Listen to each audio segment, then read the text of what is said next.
આવાજ ન્યૂઝમાં આપનું સ્વાગત છે। હિંમતનગર ખાતે સાંસદ શોભનાબેન બારૈયાની ઉપસ્થિતિમાં આંતરરાષ્ટ્રીય મહિલા દિવસ નિમિત્તે મુખ્યમંત્રી મહિલા પાણી સમિતિ પ્રોત્સાહન યોજના અંતર્ગત કાર્યક્રમ યોજાયો। સાબરકાંઠા જિલ્લા સાંસદ શ્રીમતી શોભનાબેન બારૈયાની ઉપસ્થિતિમાં આંતરરાષ્ટ્રીય મહિલા દિવસ તેમજ સુજલામ શક્તિ દિવસ નિમિત્તે મુખ્યમંત્રી મહિલા પાણી સમિતિ પ્રોત્સાહન યોજના અંતર્ગત મહિલાઓનો ચેક વિતરણ કાર્યક્રમ સર્કિટ હાઉસ હિંમતનગર ખાતે યોજાયો હતો। આ કાર્યક્રમ દરમિયાન સાંસદ શ્રીમતી શોભનાબેન બારૈયાએ જણાવ્યું હતું કે વડાપ્રધાન શ્રી નરેન્દ્રભાઈ મોદીના નળ સે જલ અભિયાનને સાચા અર્થમાં સફળ બનાવવાનું શ્રેય આપણી ગ્રામીણ માતા બહેનોને જાય છે। પાણી સમિતિ દ્વારા ગામના જળ વ્યવસ્થાપનની જવાબદારી ઉપાડીને મહિલાઓએ સાબિત કર્યું છે કે તેઓ માત્ર ઘર જ નહીં પણ ગામના વિકાસના પાયાના પ્રશ્નો ઉકેલવામાં પણ સક્ષમ છે। જળસંચય એ જ આવતીકાલની સુરક્ષા છે અને આ ક્ષેત્રે મહિલાઓનું નેતૃત્વ પ્રશંસનીય છે। આ કાર્યક્રમ દરમિયાન વિવિધ ગામોની મહિલા પાણી સમિતિઓને તેમની કામગીરીના પ્રોત્સાહન રૂપે મહાનુભાવોના હસ્તે ચેક અર્પણ કરવામાં આવ્યા હતા। કાર્યક્રમ દરમિયાન મહિલા પાણી સમિતિના સદસ્યો દ્વારા પોતાના અનુભવો રજૂ કર્યા હતા। આ કાર્યક્રમ દરમિયાન જિલ્લા પંચાયત પ્રમુખ શ્રી ભારતીબેન પટેલ અને કલેક્ટર શ્રી લલિત નારાયણ સિંધ સાધુએ પ્રાસંગિક ઉદ્બોધન કર્યું હતું। આ કાર્યક્રમ દરમિયાન સુજલામ શક્તિ દિવસ અંતર્ગત જળમહોત્સવ અભિયાન ગાવકા ઉત્સવ દેશકા મહોત્સવનો શુભારંભ કરવામાં આવ્યો હતો।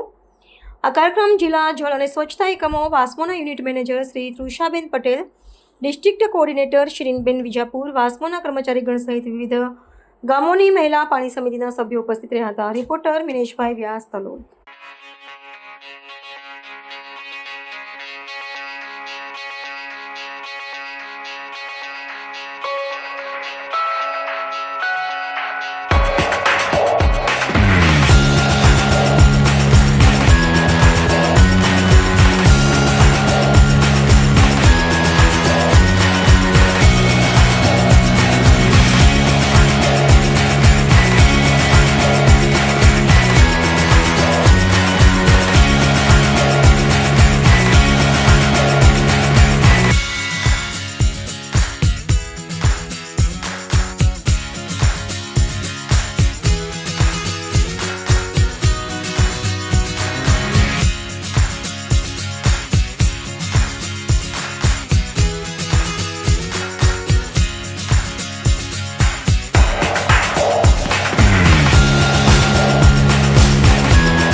આવા ન્યૂઝ જોવા માટે સાબર આવાજ યુટ્યુબ ચેનલને સબસ્ક્રાઇબ કરો અને લાઇક કરો, જેથી હવે પછીના દરેક સમાચાર સબસ્ક્રાઇબ કરેલા હશે તેઓને નવા સમાચારની માહિતી મળી જશે।